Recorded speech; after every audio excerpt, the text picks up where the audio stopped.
The puppy's owners didn't see too much choice.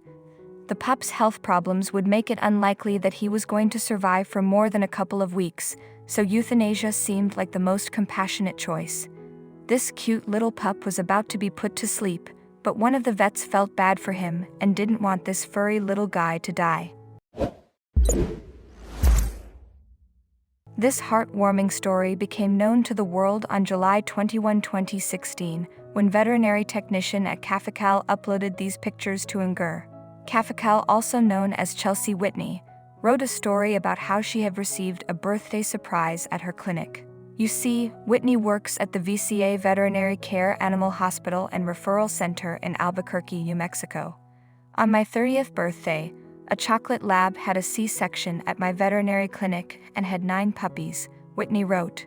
One of those puppies had a cleft palate, and the owners opted to euthanize the puppy.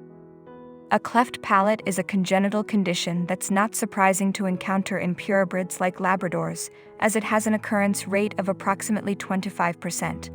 Unfortunately, though, the cavity between the nose and mouth can cause a multitude of breathing problems, including coughing and sneezing. It can also result in eating difficulties and pneumonia. So, without surgery and then around-the-clock care, the chances of this baby dog's survival were poor. After all, a cleft palate can often lead to difficulty nursing and a lowered immune system, potentially making this otherwise weak pup even weaker. It is a blessing to be able to provide humane euthanasia to puppies with cleft palates, Whitney wrote on eMystery. Depending on the severity of the cleft, and if it affects the hard or soft palate, puppies usually do not thrive. Whitney added, the space in the roof of their mouth does not allow them to suckle properly, and they eventually die of starvation. But the vets where Whitney works were armed with this knowledge, and it seems that they were determined to intervene. Whitney wrote, knowing the sucker I was, another vet tech got the family to sign the puppy over and got me to foster him. Firstly, Whitney was able to satisfy the little pup's suckling instincts by giving him a binky comforter. Then, as his new mommy saw a fighter in him, Whitney gave the dog an appropriate name. She called him Bronson, inspired by the movie in which Tom Hardy plays one of Britain's toughest prisoners, Charles Bronson. Whitney also became an attentive mother to the little chocolate bean, bringing Bronson with her to the clinic in order to maintain his feeding schedule. After all, the disabled pooch took his food every 2 hours by either tube or syringe. And as Bronson grew, he ditched the binky in exchange for suckling on Whitney's fingers. Whitney later described this activity as a true bonding experience. His mommy further had to play with him lots in order to keep him active, because his cleft palate meant that he couldn't have chew toys.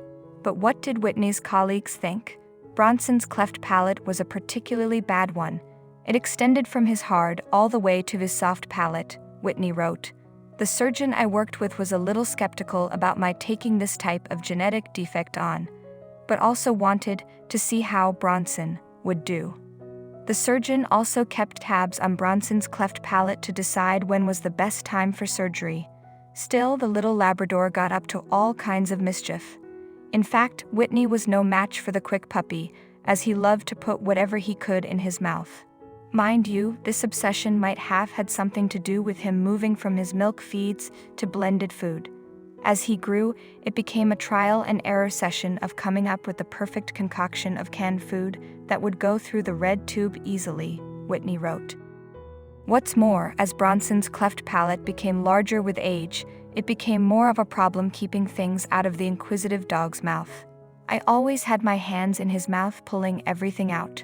I was super careful, but he was quick, Whitney wrote. In fact, Bronson had been sedated 3 times to remove objects stuck in his cleft, and Whitney was now preparing to switch him to solid foods. Needless to say, then, Bronson's mommy was getting anxious for his corrective surgery. Even still, the surgeon didn't think that the puppy was ready. In the end, Bronson's surgery day came when he was nearly a year old. This was almost an end to him being a sheltered, highly energetic lab with sinus infections and bloody sneezing. Overall, he had done quite well, and most of the veterinarians were shocked that he did as well as he did, Whitney wrote. So on Whitney's 31st birthday, it was surgery time for the chocolate bean, and his mommy was beside him for the operation. The surgeon explained to me that he was literally going to lift the skin from the right side, flip it to the left, tuck it, and suture it. But it was much more complex than that, she wrote. Still, the plucky little pooch was a fighter, like his namesake, and he came through the operation with flying colors. In fact, the surgery may have been harder on Whitney as she anxiously waited to see if the procedure would take. It was extremely nerve-wracking the first weeks, she admitted. Luckily, he did fine. Whitney was rightly showered with praise online for the love and dedication she showed in giving a doomed puppy a chance at life. "I have a cleft lip and palate, and I am human. It is a nightmare to deal with. You're a hero for not giving up on this dog," wrote one touched commenter. Indeed, the now 3-4-old lab has a new lease on life, and his mom couldn't be happier. He is able to play with toys, chew on raw hides, swim in lakes, go on walks, bring me sticks. Basically live the rest of his life as a perfectly normal lab, she concluded. "I love my dogs.